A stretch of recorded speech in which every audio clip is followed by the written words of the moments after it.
2025 সালে এসে আবারও কিয়ামতের নতুন আলামত প্রকাশ পেল, যা আমাদের প্রিয় নবী হযরত মুহাম্মদ সাল্লাল্লাহু আলাইহি ওয়াসাল্লাম আরো 1400 বছর আগে বলে গিয়েছেন। প্রিয় নবী হযরত মুহাম্মদ সাল্লাল্লাহু আলাইহি ওয়াসাল্লামের একটা কথাও যে মিথ্যা নয় তা খুব ভালোভাবে পশ্চিমা বিজ্ঞানীরা প্রমাণ করেছে। প্রিয় নবী আজ থেকে আরো 1400 বছর আগে বলেছেন, পৃথিবীতে 10টি বড় কিয়ামতের আলামত প্রকাশ না হওয়া পর্যন্ত পৃথিবীতে কিয়ামত সংঘটিত হবে না। কি সেই আলামত যা নিয়ে রীতিমতো চিন্তায় পড়েছে পুরো বিশ্বের বিজ্ঞানীরা? আপনি যদি একজন মুসলিম হয়ে থাকেন তবে ভুলেও ভিডিওটি এড়িয়ে যাবেন না, কারণ আমরা আজকে আপনাদের জানাতে চলেছি প্রকাশিত হওয়া সেই কিয়ামতের আলামত সম্পর্কে। আর আপনি যদি আমাদের প্রিয় নবী হযরত মুহাম্মদ সাল্লাল্লাহু আলাইহি ওয়াসাল্লামকে ভালোবেসে থাকেন তবে অবশ্যই কমেন্ট বক্সে আলহামদুলিল্লাহ কমেন্ট করবেন আর ভিডিওটি শেয়ার করে দিতে ভুলবেন না, কারণ আপনার একটি শেয়ারে আরো অনেক মুসলিম ভাই ও বোনেরা কিয়ামতের এই আলামত সম্পর্কে জানার সুযোগ পাবে। তো চলুন বেশি কথা না বলে শুরু করা যাক আজকের এই ভিডিও।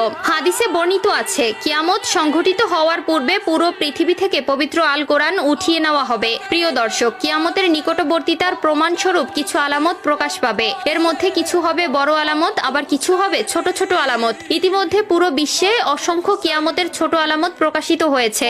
যেমন হাদিসে বর্ণিত আছে, আরবের বেদুইনরা অর্ধ উলঙ্গ অবস্থায় থাকবে, তবে তারা বড় বড় দালান কোঠা নির্মাণের প্রতিযোগিতায় নেমে পড়বে, এমনকি তাদের পায়ে জুতাও থাকবে না। বর্তমানে 2025 সালে কিয়ামতের নতুন যে আলামত প্রকাশ পেয়েছে তা হলো কিয়ামতের আগে পবিত্র আল কোরআন থেকে সকল অক্ষর উঠিয়ে নেওয়া হবে। ইতিমধ্যে এমনই কিছু তথ্য প্রকাশ পেয়েছে। আজ থেকে প্রায় 1400 বছর আগে মহান আল্লাহ তাআলা হযরত মুহাম্মদ সাল্লাল্লাহু আলাইহি ওয়াসাল্লামের উপর কোরআন নাজিল করেন এবং আল্লাহ তাআলা ঘোষণা দেন কিয়ামতের আগ পর্যন্ত তিনি নিজেই তা সংরক্ষণ করবেন। আল্লাহ তাআলা পবিত্র আল কোরআনের মধ্যে বলেছেন, নিশ্চয়ই আমি কোরআন অবতীর্ণ করেছি এবং আমি এর সংরক্ষক। সূরা আল হিজর আয়াত নম্বর 9। কিন্তু এমন এক সময় আসবে যখন মানুষ কোরআন ভুলে যাবে। পৃথিবীতে এমন কেউ থাকবে না যে কোরআন স্মরণ করবে। তখন আল্লাহ তাআলা এই পৃথিবী থেকে কোরআন তুলে নেবেন। এরপর ইসরাফিল আলাইহিস সালাম সিংহায় ফুঁক দিবেন এবং এই মহাবিশ্ব ধ্বংস হয়ে যাবে। রাসূলুল্লাহ সাল্লাল্লাহু আলাইহি ওয়াসাল্লাম বলেছেন, রাতের অন্ধকারে কোরআন মানুষের বুক থেকে উঠিয়ে নেওয়া হবে, এমনকি মুসহাফের একটি আয়াতও পৃথিবীতে অবশিষ্ট থাকবে না। ইবনে মাজাহ হাদিস নম্বর 4050। কিয়ামতের আগে পৃথিবীতে কোনো মুমিন ব্যক্তি থাকবে না। কিয়ামত আসবে পৃথিবীর সবচেয়ে নিকৃষ্ট মানুষদের উপর।